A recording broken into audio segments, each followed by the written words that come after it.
Okay, so welcome to the deep dive. Today we are going to tackle something pretty fundamental, Nice. and that is how the food we eat impacts our health and longevity. Okay. We've been digging through Dr. Michael Greger's book, How Not to Die, Right. and I think our goal is to pull out the most useful science-backed nuggets that you can actually use to feel better and maybe even live longer. Yeah. You know what's so powerful about Dr. Greger's work is that it really connects those dots between our everyday food choices and, those chronic diseases that a lot of us face. Right. It's easy to think of those illnesses as just kind of random or bad luck. Yeah. But evidence really points to lifestyle and diet in particular as a major driver. Yeah, and the numbers are pretty eye-opening. Yeah. I think around 80% of deaths from chronic diseases are estimated to be linked to poor lifestyle choices. Wow. So think about that. Like 4 out of 5, makes you wonder, are we overlooking the most powerful tool we have for our health? Right. And that is our forks. Really underscores that we have more control than we might think. Right. Right. And this isn't about restrictive dieting. It's about understanding the science Yeah. and making informed decisions about what we're putting into our bodies to support long-term health. Yeah. We want to give you some clear, actionable steps that you can take starting today. Okay, let's unpack this. Okay. So, Dr. Greger starts by looking at the big picture, the leading causes of death, like heart disease, cancer, stroke, and diabetes. Right. And the core insight here is that for most of us, these aren't inevitable consequences of getting older. Oh, no. They're largely preventable through changes in what we eat. Mm-hmm. It almost makes you rethink what we consider normal when it comes to health declines as we age. What's fascinating is how directly linked these conditions are to our dietary patterns. Right. Really prompts us to take a closer look at what we're eating day in and day out. Yeah. Are those choices actively contributing to our well-being, or could they be subtly, increasing our risk for these major health issues down the road? Yeah. It's definitely food for thought. Pun intended. Yeah. So when we talk about what we should be eating, Yeah. Dr. Greger champions a diet rich in whole plant-based foods. Okay. Think lots of fruits, vegetables, whole grains, nuts, and seeds. Right. But the emphasis on whole foods is key here. Yeah. It's about eating things in their natural, unprocessed form Right. to really maximize the nutrients we absorb. Yeah. It's like getting the full orchestra of benefits instead of just a few instruments. Exactly. When we eat whole plant foods, we're getting that complete package Yes. of vitamins, minerals, fiber, and antioxidants that work synergistically in our bodies. Right. And processing often strips away these beneficial compounds. Yeah. That's why Dr. Greger advocates for consuming foods in their most natural state as much as possible. That makes perfect sense. So, for example, instead of white bread, maybe switch to whole grain bread. Right. You're getting so much more fiber and nutrients. Or consider swapping white rice for quinoa or brown rice. And for a really simple starting point, something you could do with your very next meal, how about adding just one extra handful of greens to your plate? Yeah. It might seem small, but those little additions can really add up. That's a great practical tip. It prompts the question, how many servings of fruits and vegetables are you typically getting each day? Yeah. Adding just one more serving of greens is a tangible way to move towards a more nutrient-dense diet without feeling overwhelmed. Now, Dr. Greger takes this even further with his daily dozen checklist. Okay. And this is a list of 12 categories of foods he suggests we aim to eat every day for optimal health. Right. So let's quickly run through them. Okay. First up are beans, which he highlights for their high fiber content, which is crucial for keeping things regular and great for heart health. Right.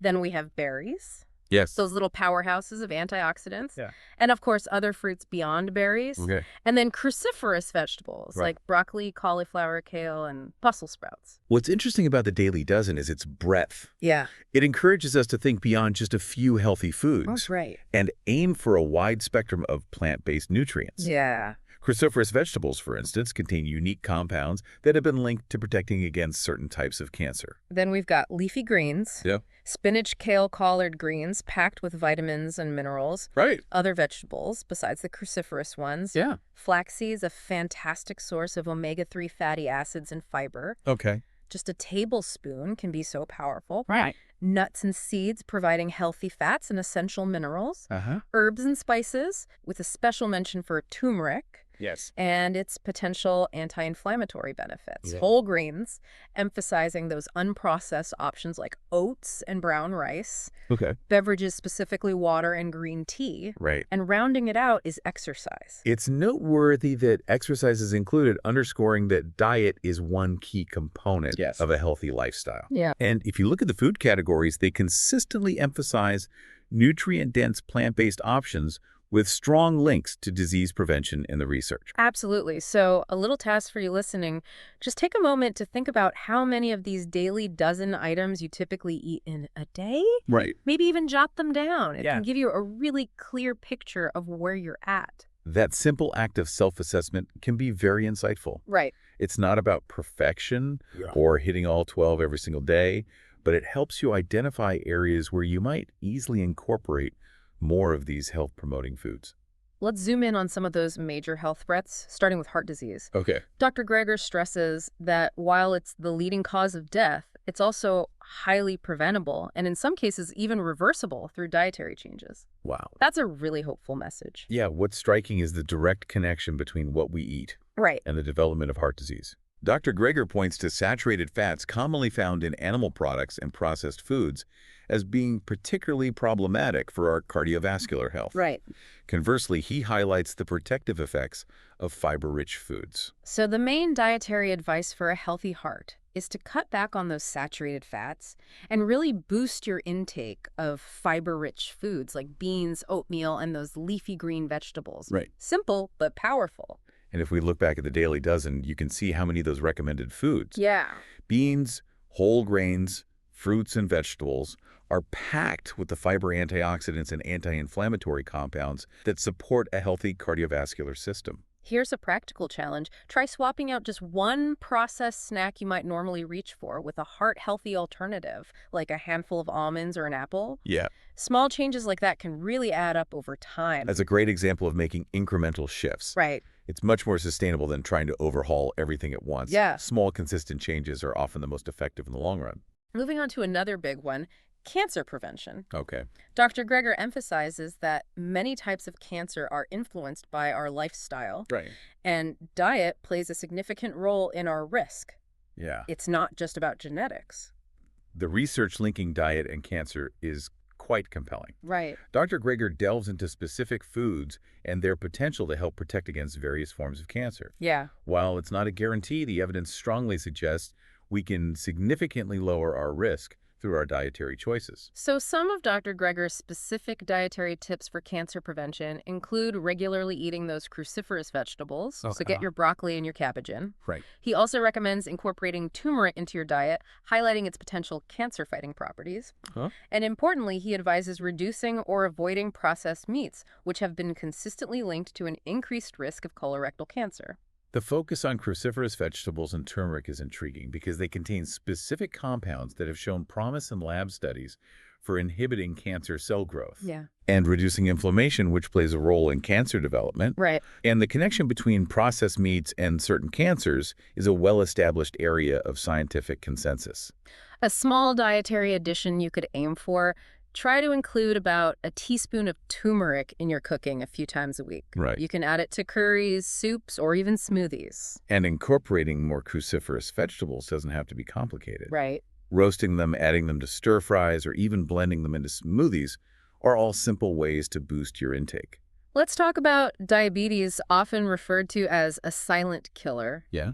Dr. Greger explains that type 2 diabetes is frequently linked to diet and can potentially be reversed in its early stages through dietary changes. Wow, that's really empowering information for a lot of people. It truly is. Our understanding of how diet impacts blood sugar regulation has advanced considerably. Right. Dr. Greger emphasizes that prioritizing fiber-rich foods is crucial for managing and even reversing type 2 diabetes because fiber helps regulate the absorption of glucose, leading to more stable blood sugar levels. That makes sense. So the dietary strategy for managing and potentially reversing diabetes involves focusing on those high-fiber foods Okay. and steering clear of sugary drinks, refined carbohydrates like white bread and sugary cereals, and those processed snack foods that tend to cause blood sugar spikes. This really highlights the importance of choosing whole, unprocessed foods over the refined counterparts. Right. Refined carbohydrates are quickly broken down into sugar, causing rapid increases in blood glucose. Yeah. Fiber-rich foods provide a more gradual release of energy and help improve insulin sensitivity. Here's a simple swap to consider. Make a conscious effort this week to replace refined carbohydrates like white bread or white pasta with whole grain options. Okay. Even trying it for a few meals can give you a sense of the difference. And it's not just about what you take away from your diet, but Right. what you add in focusing on incorporating more non-starchy vegetables. Yeah. Legumes and whole grains can have a significant positive impact on blood sugar control. Now let's shift gears and talk about gut health. Right. Dr. Greger highlights that a healthy gut plays a surprisingly broad role, not just in digestion, but also in supporting our immune system and even influencing our mental clarity. Wow. It's really a central hub for overall well-being. The gut microbiome is a dynamic area of research, Right. and Dr. Greger emphasizes its far-reaching effects. Yeah. A diverse and thriving community of beneficial bacteria in our gut is essential for breaking down food, absorbing nutrients, and even producing certain vitamins. Right. It also plays a critical role in our immune defenses. So his recommendations for promoting a healthy gut microbiome include consuming fermented foods like kimchi, sauerkraut, and even some yogurts. Yeah. These are packed with live and active cultures. And also prioritizing prebiotic-rich foods like garlic, onions, and bananas, which essentially act as fuel for those good bacteria in our gut. Fermented foods directly introduce beneficial probiotics into our digestive tract, while prebiotic foods provide the sustenance that helps our existing beneficial bacteria to flourish. Yeah. Both play a vital role in maintaining a healthy and balanced gut ecosystem. A simple step here.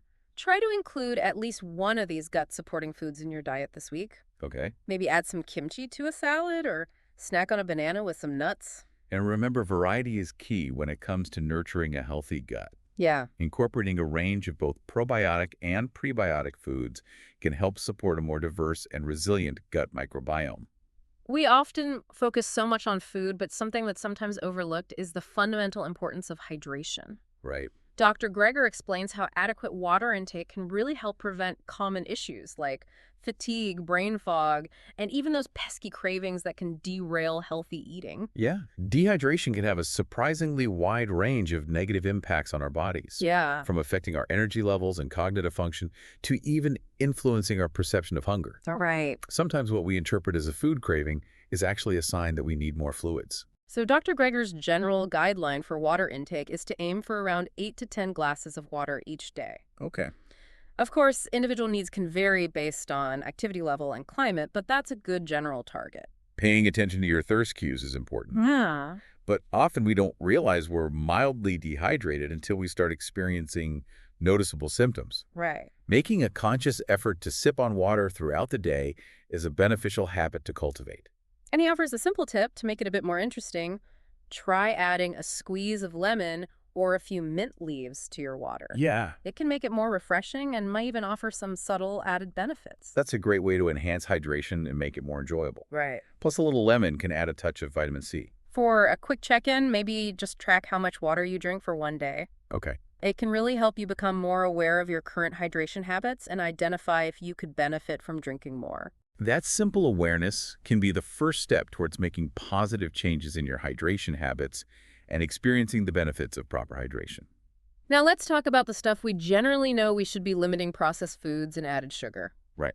Dr. Greger emphasizes that these are often engineered to be hyper-palatable, even addictive. Yeah. And they're strongly linked to significant health problems like obesity, heart disease, and diabetes. The way processed foods are formulated with their specific combinations of salt, sugar, and unhealthy fats can really override our natural satiety signals and lead to overeating. Yeah. And the sheer quantity of added sugar in the typical modern diet is a major health concern. It really is alarming. Dr. Greger points out that the average person consumes around 22 teaspoons of added sugar per day. Wow. That is way beyond any reasonable or healthy limit. Yeah, it's almost hard to imagine that much sugar.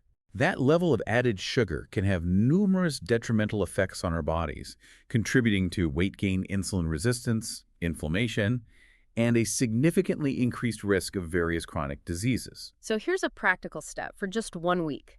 Make a conscious effort to reduce your intake of sugary drinks and processed snack foods. Okay. Even that small change can have a surprising impact on how you feel. You might notice more stable energy levels and fewer cravings. That's a powerful challenge. Many people find that when they reduce their consumption of processed foods and added sugar, they experience a noticeable improvement in their overall well-being. Finally, Dr. Greger broadens the lens beyond just diet Okay. and emphasizes that our overall lifestyle habits play a really critical role in our long-term health and how long we live. Yeah. That's a Food is key, but it's not the whole story. Diet is a cornerstone of health, Yeah. but it interacts with other lifestyle factors, like physical activity, stress management, and social connections to influence our overall well-being and longevity. So in addition to diet, Dr. Greger recommends getting regular physical activity, aiming for around 30 minutes most days. Right. He also highlights the benefits of incorporating daily meditation or mindfulness practices to manage stress. And importantly, he emphasizes nurturing strong social connections, as these can also significantly reduce stress levels. The interconnectedness of these lifestyle elements is crucial. Yeah. For example, regular physical activity can improve sleep quality, which in turn can positively impact our mood and even our dietary choices. Right. Similarly, strong social support can provide emotional resilience and reduce feelings of isolation. So for one final actionable takeaway, why not choose just one of these beneficial lifestyle habits to focus on this coming week? Right? Maybe start with a 15-minute walk each day, try short guided meditation before bed, or reach out to a friend you haven't connected with in a while. Small, consistent efforts in these areas can accumulate into significant benefits for your long-term health, happiness, and overall quality of life. To bring it all together, the core message from Dr. Greger's work is really clear. The everyday choices we make about food are an incredibly powerful tool for preventing and even potentially reversing many of the diseases that we fear most. And it's about shifting our mindset Right. from simply trying to avoid illness Right. to actively cultivating vibrant health and well-being through the foods we choose and the way we live our lives. Exactly. So don't just aim to really thrive. Right. By giving your body the nourishment it truly needs. And Yeah. here's your direct and actionable step for today. Yep. Commit to making just one dietary change inspired by our discussion. All right. It could be as simple as adding a handful of berries to your next meal, Right. consciously skipping that processed snack you were considering, Yeah. or even just taking a few minutes to look at Dr. Greger's daily dozen checklist and see where you can easily add something beneficial. Okay. Just pick one thing and take that first step. That initial step, however small it may seem, can be the start of a remarkable journey toward better health and a brighter future. I like that. Yeah. A brighter future. Brighter future. All right. Well, thanks for joining us on the deep dive today. My pleasure.